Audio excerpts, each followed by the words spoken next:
ค่ะเพื่อนๆช่องสูตรหวยเลขพารวยขอต้อนรับสมาชิกทุกท่านนะคะเข้าสู่คลิปสูตรหวยล่างเข้าหลักหน่วยหลัก10 8งวดรวดนะคะ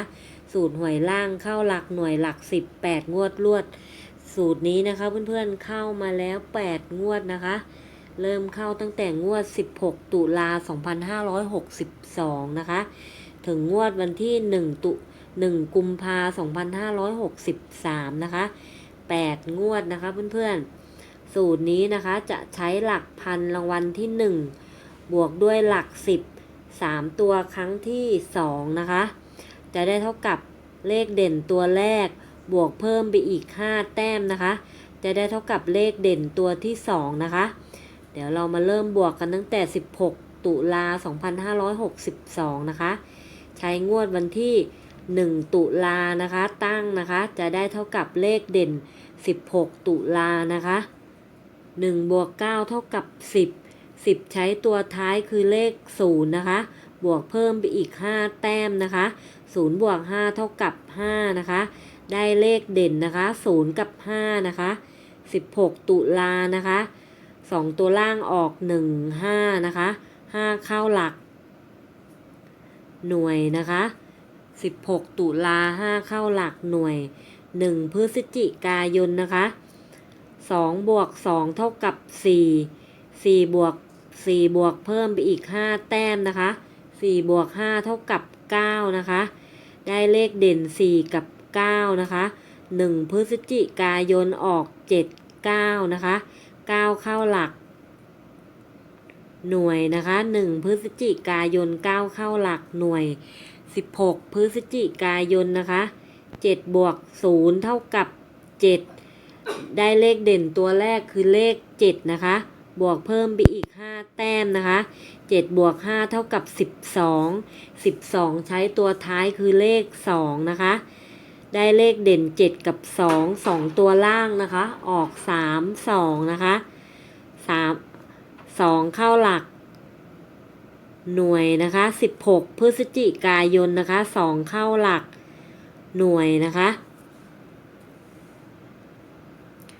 1ธันวาคมนะคะ7บวก4เท่ากับ11ใช้ตัวท้ายคือเลข1นะคะบวกเพิ่มไปอีก5แต้มนะคะ1บวก5เท่ากับ6นะคะ2ตัวล่างออก8 1นะคะ1เข้าหลัก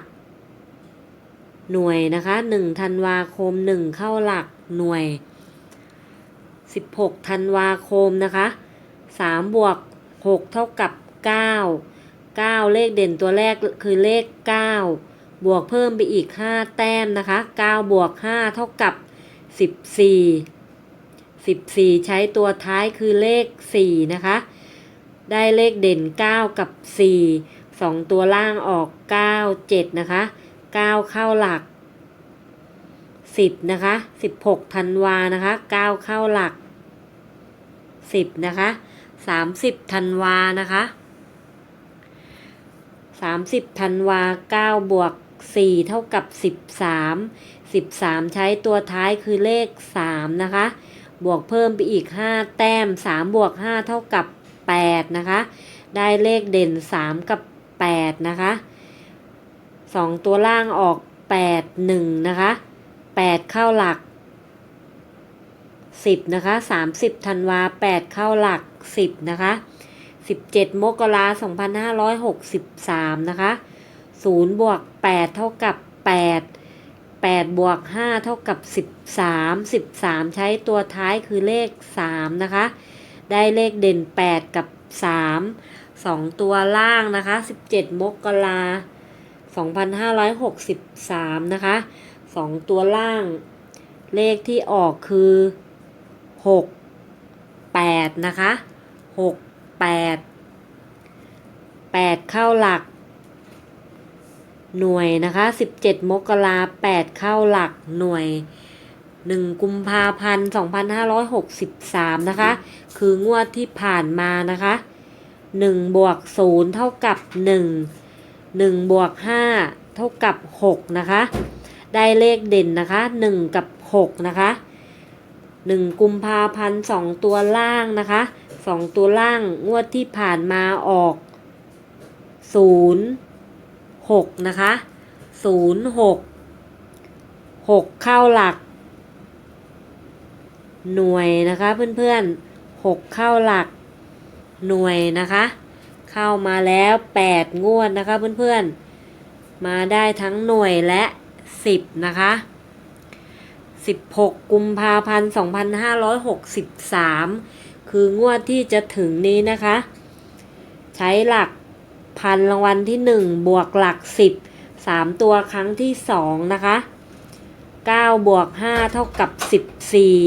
14ใช้ตัวท้ายคือเลข4นะคะบวกเพิ่มไปอีก5แต้มนะคะ4บวก5เท่ากับ9นะคะ16กุมภาพันธ์2563นะคะจะได้เลขเด่น4กับ9นะคะเพื่อนๆ4กับ9มา1ตัวนะคะสถิตินะคะเพื่อนๆ8งวดนะคะมา1ตัวนะคะเพื่อนๆมา1ตัวนะคะ4กับ9นะคะเพื่อนๆจะมา1ตัวมาได้ทั้งหลักหน่วยและหลัก10นะคะสูตรหวยล่างเข้าหลักหน่วยหลัก10นะคะ8งวดรวดงวดวันที่16กุมภาได้4กับ9นะคะถ้าชอบก็นำไปใช้นะคะเพื่อนๆถ้าชอบก็นำไปใช้นะคะแต่ถ้าไม่ชอบก็ดูผ่านๆนะคะสูตรทุกสูตรมีเข้ามีหลุดนะคะเพื่อนๆสูตรทุกสูตรมีเข้ามีหลุดคลิปนี้ก็มีเพียงเท่านี้นะคะเพื่อนๆขอให้เพื่อนๆโชคดีตลอดปี2563นะคะสวัสดีค่ะ